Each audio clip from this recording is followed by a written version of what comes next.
नमस्कार, मैं बाबा अनिल मजूमदार। आज मैं आपको उद्दीष्ट तंत्र का सप्तम पटल मैं बताने जा रहा हूँ। इसमें जो है कुछ गुप्त रोगों के विषय में मैं आपको ज्ञान प्रदान करूँगा। आशा करता हूँ आप उन सब चीज़ों का प्रयोग करके अपने वैवाहिक जीवन को सफल बनाएंगे।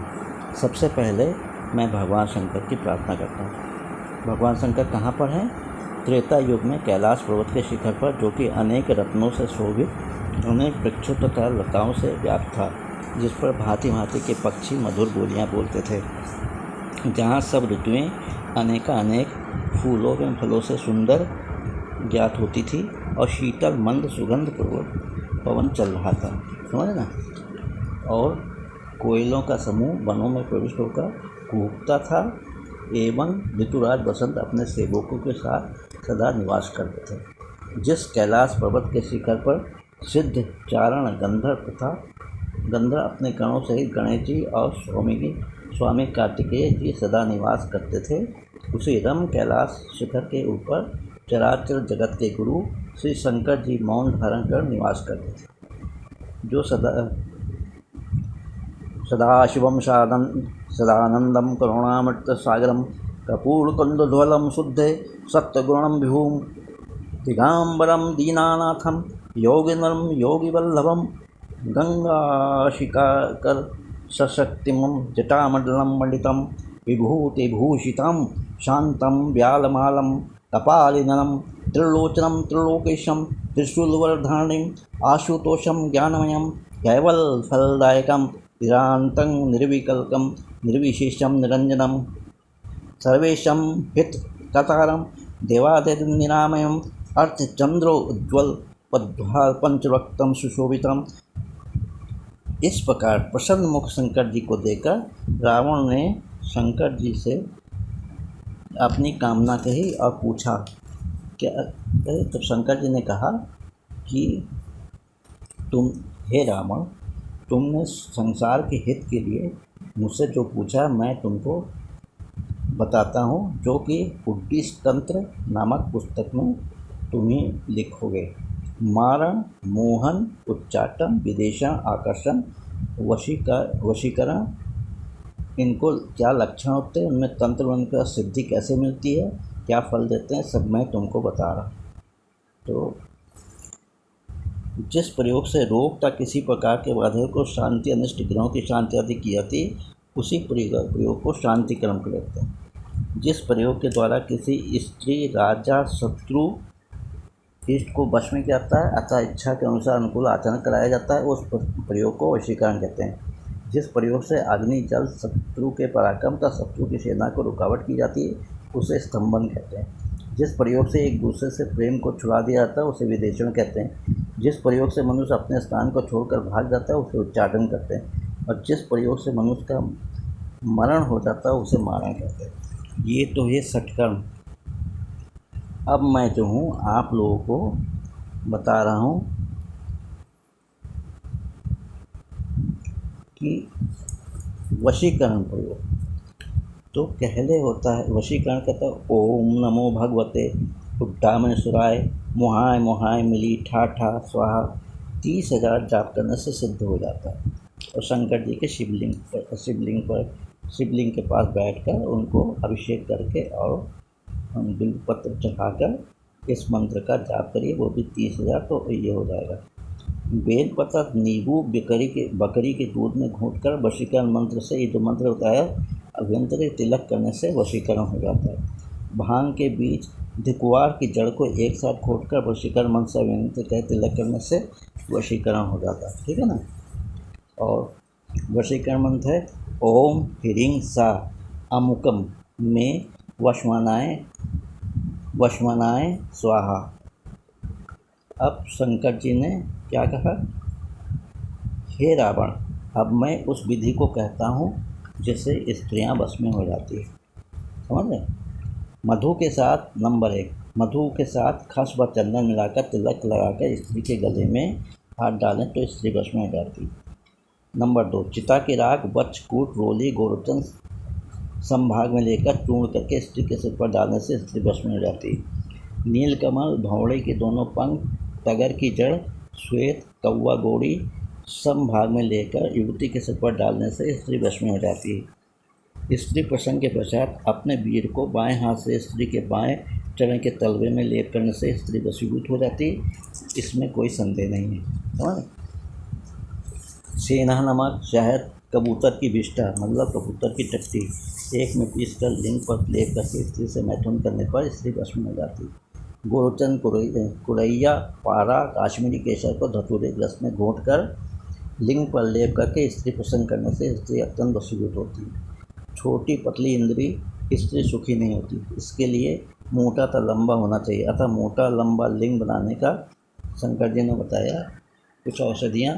कूट, छोटी पीपर, दोनों खरेंटी, वच, असंगत, गच पीपर और कनेर को मक्खन के सेवक से पीसकर लिंग पर लेप करें तो लिंग मोटा और लंबा मूसल की तरह हो जाता है। लोध, केसा, असंगत, पीपर, शालपण कड़वा तेल में पकाकर लिंग पर मालिश करने से लिंग लंबा मोटा हो जाता है। बच, खराटी, पारा भैंस के मक्खन में खूब घोंटकर लिंग पर मलने से लिंग तुरंत लोहे के समान हो जाता है। बिलावागिरी, सेवार, कमल पत्र की राख को सेंधा नमक के साथ जल के सहयोग से घोटकर लेप करने से घोड़े की तरह लिंग बन जाता है। सूअर की चर्बी, मधु एक में मिलाकर लेप करने से करीब 1 माह बाद लिंग लंबा तो मोटा भी बन जाता है। देखिए, कुछ पुरुषों के लिंग जो होते हैं बहुत छोटे पतले होते हैं, स्त्रियाँ उससे संतुष्ट नहीं होती और वो स्खलित भी नहीं हो पाती, बच्चे भी नहीं हो पाते, है ना, गर्भधारण नहीं कर पाती और वो जो है इसी टेंशन में रहती हैं। उनके मुखमंडल पर जो मतलब बिल्कुल वो हो जाती है, ख़राब हो जाता है, चमक नहीं रहती है और वो जो है मतलब दिन भर रात भर इसी विषय में सोचती रहती हैं। तो स्त्री को वशीभूत में करने के लिए जो मैंने प्रयोग बताया आप करिए, करके उसका लाभ उठाइए।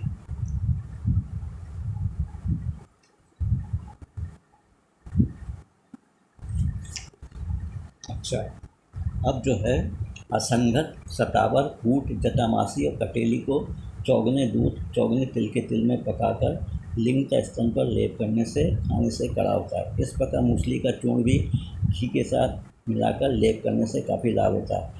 पीपर, सेंधा नमक और मिश्री को दूध में पकाकर लेप करने से लिंग मोटा और लंबा हो जाता है। ये जो होती है। और फिर जटामासी, बहरा, कूट, असंगत, सतावर इसको कड़वे तेल में पकाकर लिंग पर मलिए, लिंग कड़ा मोटा लंबा होता है। पारा, असंगत, हल्दी, गजपीपर, मिश्री जल के सहयोग से घोटकर लिंग व स्तन पर लेप करने से अद्भुत लाभ होता है। गोरोचन, मछली का पित्त, मोर की शिखा को मधु तथा घी के सहयोग से घोटकर योनि के ऊपर लगाकर पुरुष से प्रसन्न करने पर पुरुष वश में हो जाता है। कुल्थी, बिल्वपत्र, गोरोचन, मैनसिल को संभाग में लेकर चूर्ण करके तांबे के पात्र में मतलब बर्तन में उसको सरसों के तेल में 7 दिन तक मीठी मीठी आंच में पकाइए, उतारिए, फिर पकाइए, उतारिए, फिर उसके बाद 7 दिन बाद उसको कपड़े से छानकर तेल को योनि पर लगाकर यदि पुरुष के साथ रवण करेंगे तो पुरुष वश में हो जाता है। ककुनी, सौंफ, केसर, बंचलोचन संभाग में लेकर घोड़े के मूत्र में घोटकर योनि पर लगाकर मैथुन करने से पुरुष वश में हो जाता है। अब जो मैं बता रहा हूँ आप लोग बुरा ना मानिए, कुछ स्त्रियों के जो हैं स्तन बहुत छोटे छोटे नीचे गिरे हुए चिपके से होते हैं, पुरुष उससे आकर्षित नहीं होते। उस सब को ठीक करने, स्तनों को कठोर और बिल्वपत्र मतलब बेल के फल जैसा गोल कठोर बनाने के लिए आपको जो है कुछ औषधियाँ उपयोग करनी पड़ेंगी। रेड़ी का तेल, मछली का तेल, बिल्वपत्र का लासा मतलब जो बेल के फल को तोड़ने से जो उसमें वो निकलता है ना गोंद जैसा, वो मिलाकर तीनों को मिलाकर स्तन पर लेप लगाइए, स्तन कड़े हो जाते हैं।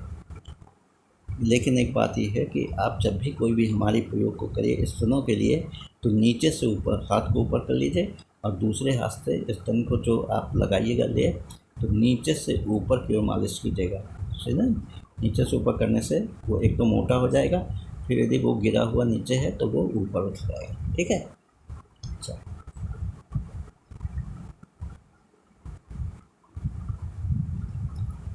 श्वेत रंग के मोथे को काली गौ के दूध में पकाकर लेप करने से योग बनाकर स्तन पर लेप करने से स्तन बड़ा कड़ा हो जाता है।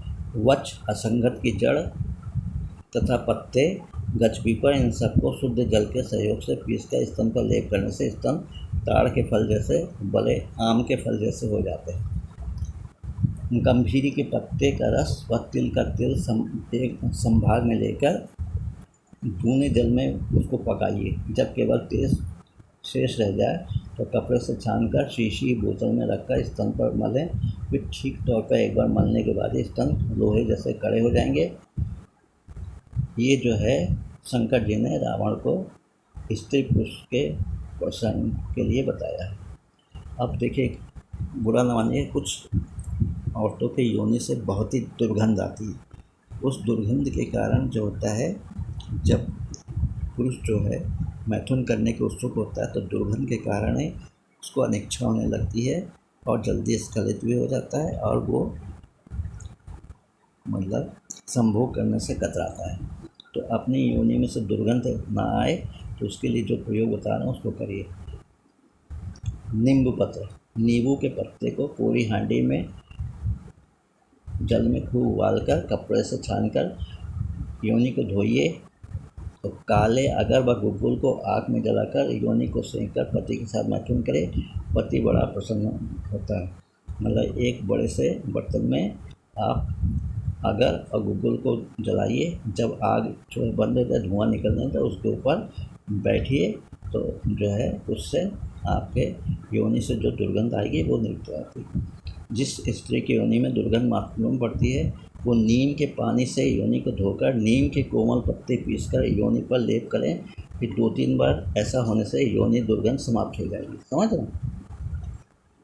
अब जो है काम शास्त्रों में क्या होता है, पुरुषों की अपेक्षा स्त्रियों में 8 गुना काम अधिक बताया जाता है, इसलिए औरतें जल्दी स्खलित नहीं होती। औषधियों का संक्षिप्त वर्णन किया कर रहा हूँ जो औरतें और पुरुषों का साथ परमानंद ले सके। सिंदूर इमली के फल को मधु में घोटकर भग द्वार पर लगाकर मैथुन करने से स्त्री का शीघ्र पतन हो जाता है। त्रिफला चूर्ण को अच्छी तरह से कपड़े से छानकर शहद में मिलाकर योनि द्वार पर थोड़ा लगाकर स्त्री प्रसन्न करने से स्त्रियाँ शीघ्र स्खलित हो जाती हैं। पीपल, चंदन, कटेरी, पकी इमली, इन सबको घोट पीस कर लेप बनाकर लिंग पर लगा मैथुन करने से शीघ्र ही स्त्री स्खलित हो जाती है। अगस्त के पत्ते का रस, भुने सुहागे का चूर्ण, शीत शहद में मिलाकर लेप बनाकर लिंग पर लगा मैथुन करने से शीघ्र स्त्री का पतन स्खलित हो जाती है। अच्छी लोथ, धतूर, कटेरी, पिपरामूल संभाग में लेकर चूर्ण बनाइए। शहद में मिलाकर लिंग पर लगाकर मैथुन करने से स्त्री शीघ्र स्खलित हो जाती है। असंगत के पत्तों को हांडी में उबालें। उसके बाद उसमें तेल में उड़ीद और मूंगफली दोनों को संभाग में पीसकर लिंग लगाकर मैथुन करने से स्त्री शीघ्र स्खलित हो जाती है। बेल का फूल, मुंडी का फूल, कपूर पीसकर लिंग पर लेप कर स्त्री प्रसन्न करने से स्त्री शीघ्र स्खलित होती है।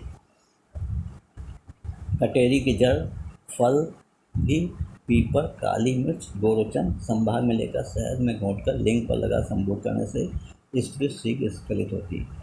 काली मिर्च, धतूर बीज, पीपल, लोध चूर्ण संभाग में लेकर शहद में घोंटकर लिंग पर लेप कर मैथुन करने से कैसी भी स्त्री क्यों न हो उसके स्खलित होने में देर नहीं लगती। लेकिन भैया ये सब करने से ही काम नहीं चलेगा। इस मंत्र को भी आप ऐसे करिए, 3:15 बजे रात में उठ के पंचामृत से और बेल के पत्तों से शिवलिंग का अभिषेक करिए और ओम नमः शिवाय का जाप कीजिए। फिर जो ये मंत्र बता रहा हूँ इसका 108 बार मतलब एक माला जाप 21 दिन तक करिए और भगवान शिव से प्रार्थना करिए कि आपकी मनोकामना पूरी हो, आपका वैवाहिक जीवन सुखद हो और आपको शीघ्र ही संतान की उत्पत्ति हो जाए। मंत्र है ओम नमो भगवते रुद्राय उड्डेमेश्वराय स्त्री अनुवादम द्रवाय द्रवाय ठाठा स्वाहा। ओम नमो भगवते रुद्राय उड्डामेश्वराय स्त्री अनुवादम द्रवाय द्रवाय ठाठा स्वाहा। ओम नमो भगवते रुद्राय उड्डेमेश्वराय स्त्री अनुवादम द्रवाय द्रवाय ठाठा स्वाहा। ये जो है आप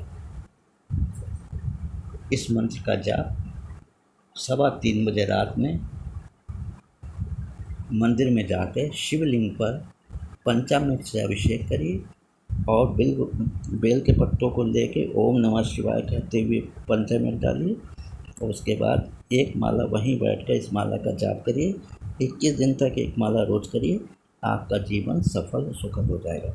आशा करता हूँ ये जो है, ये जो मैंने बताया है, ये मेरे पास अति प्राचीन उद्दिष्ट तंत्र है, जिसमें रावण को भगवान शिव ने कैलाश पर्वत पर शिक्षा दी थी। उसमें षटकर्म बताया है और ये षटकर्म के बाद ये भी बताया है। इन सबको आपके ज्ञान के लिए मैं दे रहा हूँ। हाँ, इन सब औषधियों को मैंने स्वयं अपने पर उपयोग नहीं किया है या ना अपने सामने किसी से कराया है।